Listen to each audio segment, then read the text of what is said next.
Right, here we are then, Bill, at the Upper Humber. Can I ask you a little bit about using the bomber for Atlantic salmon?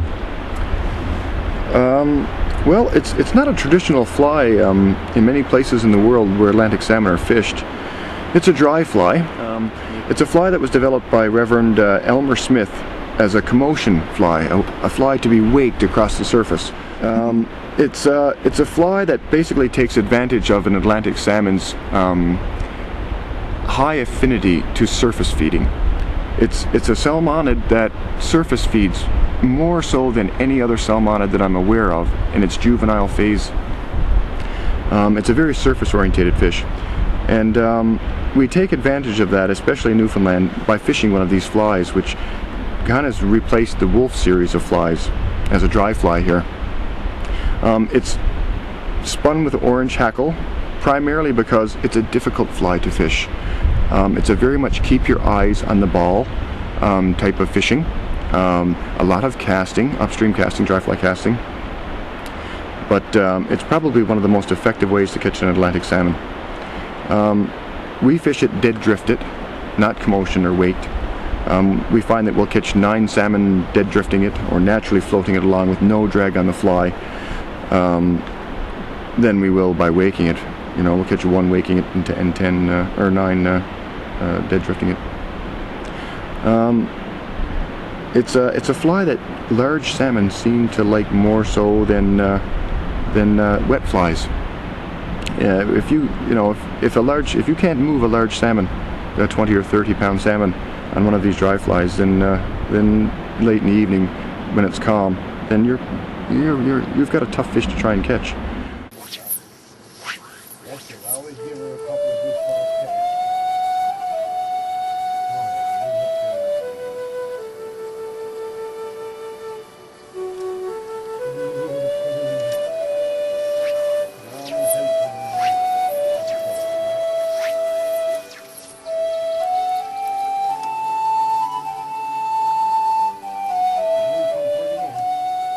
Dry fly fishing using the orange bomber is unquestionably the most visual and exciting method of salmon fishing. The bomber is cast preferably with a single-handed rod over known fishing lays. The fly is fished on a dead drift, which is more effective than a waked fly. Sometimes the salmon comes short on the fly, but when it takes, it is important to strike, unlike fishing the wet fly.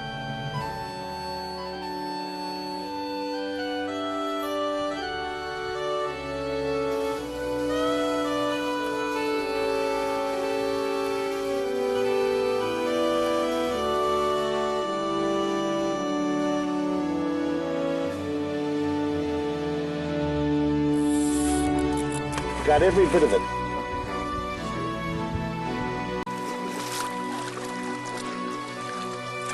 What the size of that? Oh, nice. Turn on his side for a second. Just turn on his side for a second. Start with a number 2 long shank streamer hook. And we're going to tie a bomber. And the first thing we put in is calf tail. And you work in your tail just a little at a time.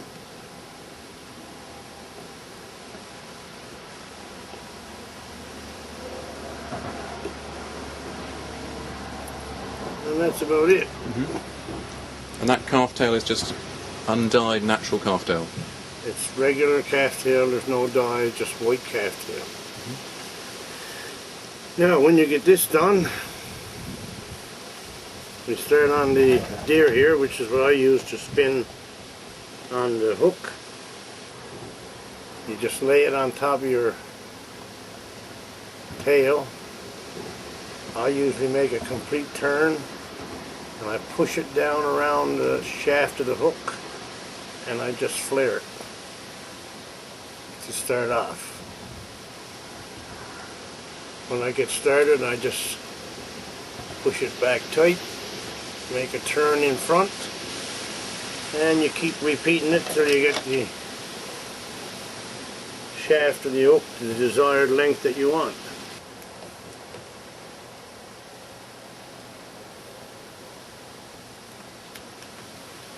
It takes a while to tie one of those bombers. There's a fair amount of work involved in it. We'll see what happens.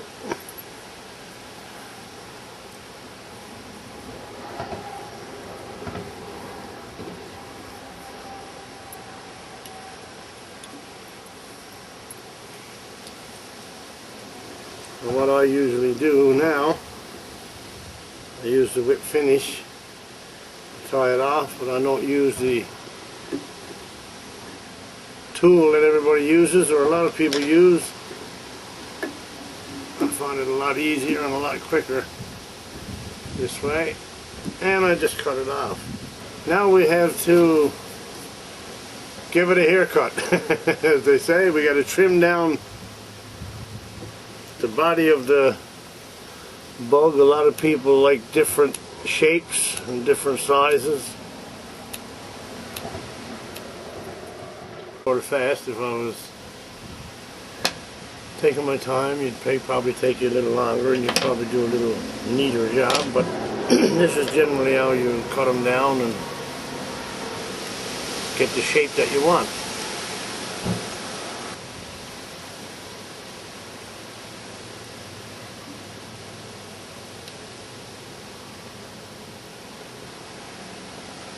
And then again, that's cement you're using, is it? This is, it is a head cement, but it's thinned out fairly good with a lacquer. Mm-hmm.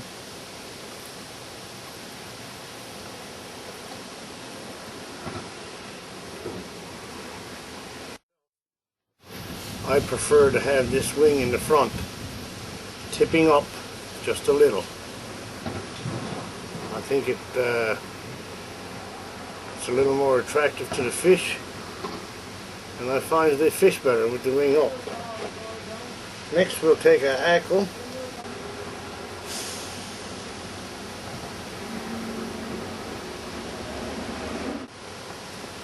A lot of people put those hackles in from the tail, and if you happen to break it, your hackle will unwind and come out, and you've got to get it retied. Thread down the body through the hackle.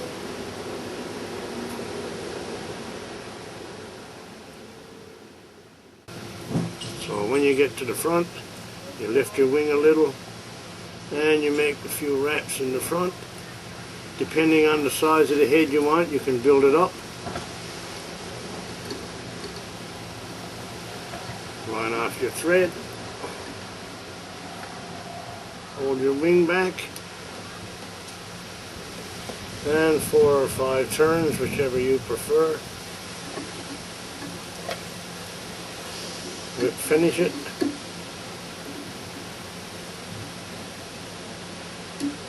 And here's your bomber. That really is absolutely beautiful. Fantastic. That's it. Very, very neat. By the way, we'll be trying that one tonight. Good, I'm glad to hear. I've never seen hackles like these. What sort of hackles are these? That's just a number 2 hackle, Metz hackle, but they're hard to get. Those type of hackles are very hard to get long like this. You have to pick them out, and this is hackles that normally would be white, and I dye them myself. This one is a orange. But what are they, cock hackles or what? Cock hackles, yeah.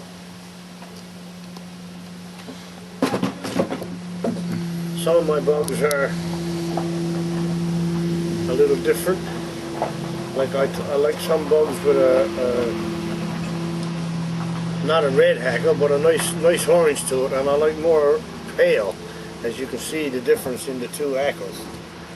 But in the dyeing process, this is what you got to be able to do to get the right color that you want. This is for bombers.